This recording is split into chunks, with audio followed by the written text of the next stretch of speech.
Quando a gente fala em sociedade industrial, a gente está falando não necessariamente de empresa industrial exclusivamente. Nós estamos falando de um comportamento social, de uma maneira de posicionar da sociedade que é própria de uma evolução necessária, digamos assim, do chamado processo civilizatório. É impossível, por exemplo, a gente pensar agora, em 2026, em organização social sem inteligência artificial. É impossível pensar diferente. Por quê? Porque você tem cortes, mudanças tão radicais nessa organização da sociedade que ela é, vamos dizer, irreversível. Então, compreender a China de hoje, na realidade, é utilizar essas forças produtivas, né, de uma forma que beneficie a sociedade. Aí está a questão do socialismo. A visão do socialismo, não necessariamente a visão do Partido Comunista, é uma visão que procura operar no sentido de favorecer a maior quantidade de pessoas, mas não só materialmente, mas do ponto de vista do seu desenvolvimento pessoal, da sua educação, do seu crescimento como ser humano, etc. Existe uma questão que é uma organização política e outra questão que é a organização econômica. Na realidade, o que a China está fazendo é algo que é meio irreversível do ponto de vista econômico. Qual era o problema da China há 30 anos atrás? O problema da China há 30 anos atrás era 1 bilhão e 200 milhões de habitantes. Esse era o problema da China de 30 anos atrás. Qual é o problema da China de 2026, 30 anos depois? 1 bilhão e 200 milhões de habitantes. Na realidade, não é o problema, é o desafio. E o que aconteceu nesse período? Que você tinha, antes, uma população muito mal educada, muito mal formada, com grandes bolsões de miserabilidade, de pobreza absoluta, que existem até hoje.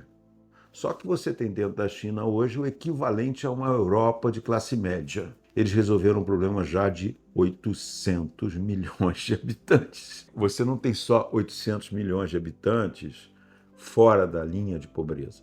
Você tem 800 milhões de habitantes já numa condição de prosperidade quase europeia. Trata-se aí de uma questão de decisão política, porque dificilmente um país como a China teria soluções capitalistas típicas tendo esses desafios pela frente.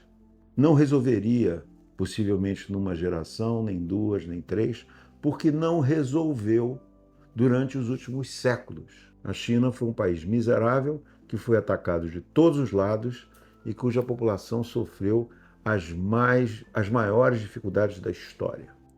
Socialismo de mercado? A questão não é mercado, a questão é organização social. Embora a China atue como um mercado capitalista típico, sim, porque ela está inserida numa economia mundial que foi ocidentalizada, ou seja, a economia chinesa ou a economia japonesa do pós-guerra são economias asiáticas, mas que estão se tornando cada vez mais ocidentalizadas.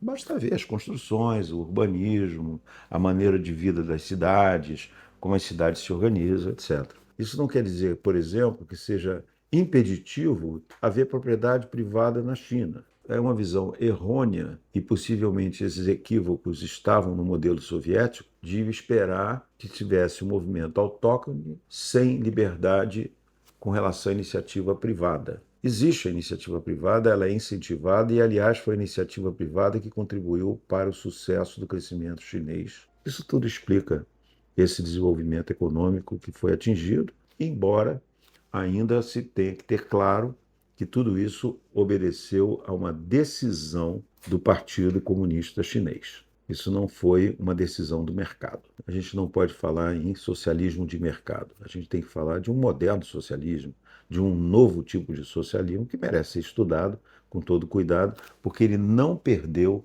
a história das organizações industriais das sociedades.